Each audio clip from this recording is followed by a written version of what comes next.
Hola, soy Alfonsina Albertí. Junto con mi compañera Florencia Rispoli, somos docentes de la Cátedra de Antropología Cultural y Social de la Facultad de Psicología. En este video vamos a explorar brevemente el concepto de relativismo cultural, siguiendo tres ejes. En primer lugar, ¿en qué consiste este concepto? ¿Cuándo? ¿Y por qué surgió? Luego, revisaremos cuáles son sus principales críticas y limitaciones. Y por último, pero no por ello menos importante, sus potencialidades y por qué sigue siendo un concepto vigente hoy en día. Bueno, hola, ¿qué tal? Para poder tener dimensión de lo que implicó el desarrollo de este concepto, debemos historizar su surgimiento tanto en el contexto político como académico.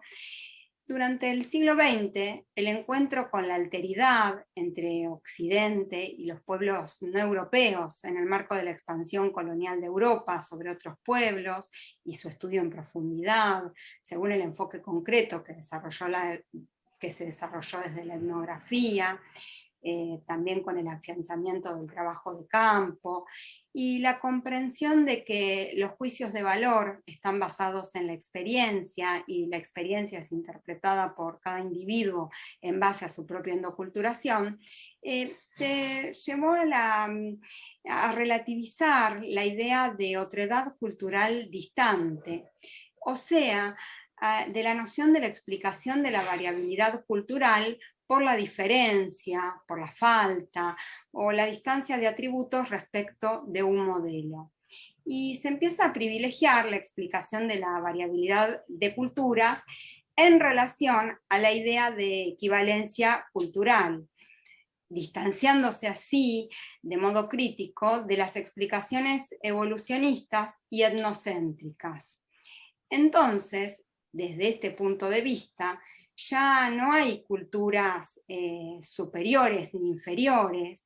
Cada cultura pasa a ser entendida en sus propios términos, donde cada elemento cultural tiene sentido en función de un todo. El relativismo cultural surge entonces como un principio metodológico para comprender las culturas, pero también ofrece una concepción teórica e ideológica de las mismas, estableciendo que cada cultura es una configuración única, con su propio estilo, que no debería ni puede ser comparadas con otras. Este concepto representó un cambio sustancial en la forma de concebir las culturas, en intentar erradicar la discriminación y en pensar a todos los seres humanos como portadores de cultura sin tener que ubicarlos en una gradación cuantitativa como poseedores de más o menos cultura. Todas las culturas, por más elementales que parezcan, están estructuradas y son coherentes en sí mismas, incluso aquellas que nos resultan extrañas o por las que sentimos rechazo. El relativismo cultural permitió visibilizar y limitar el etnocentrismo, tanto en la producción de conocimiento como en el campo de la vida social. Bueno, sin embargo, cuando analizamos detenidamente la operatividad de este concepto, encontramos algunas limitaciones. Por un lado, nos interesa recuperar el problema que implica el relativismo cultural cuando este concepto enuncia una concepción teórica sobre las culturas. Teóricamente, supone una sociedad atomizada, en la que cada cultura representa una entidad separada, con límites claramente identificables, inconmensurables e incomparables entre sí. Esta concepción teórica opaca la posibilidad de captar las formas en que efectivamente se vinculan las culturas y los grupos sociales. Entonces, una de sus limitaciones se deriva del modo en que eran conceptualizadas las culturas como sistemas armónicos, como totalidades con coherencia interna cerradas en sí mismas. Esta conceptualización no tiene en cuenta los contactos entre culturas, que existen incluso previo a la expansión europea, ni las tensiones derivadas de las relaciones de poder entre culturas e incluso al interior de una misma cultura. El concepto de relativismo cultural es inoperante para explicar la desigualdad derivada del contacto cultural, situación que se complejiza aún más en el contexto de globalización capitalista. Esto porque hace parecer que toda diferencia es producto de una elección relativa a las preferencias del propio grupo, y no permite distinguir y explicar aquellas generadas por condiciones estructurales de desigualdad. Otro problema que se desprende de la concepción del relativismo cultural se refiere a un problema científico, derivado de la imposibilidad de comparación entre culturas que este principio asume. Al representar a cada cultura como una configuración única, sería imposible la comparación y también la posibilidad de generar conocimiento por fuera de los marcos relativos a cada cultura. Así, el relativismo cultural deja sin resolver un problema epistemológico. ¿Cómo construir un saber de validez universal que exceda las particularidades de cada cultura sin ser la imposición de los patrones de una sobre las demás? Es necesario aclarar que no toda comparación es necesariamente etnocéntrica. La comparación como herramienta metodológica tiene productividad teórica para articular el análisis de la diversidad y la variación con el de las invariancias y continuidades. Pero más allá de las críticas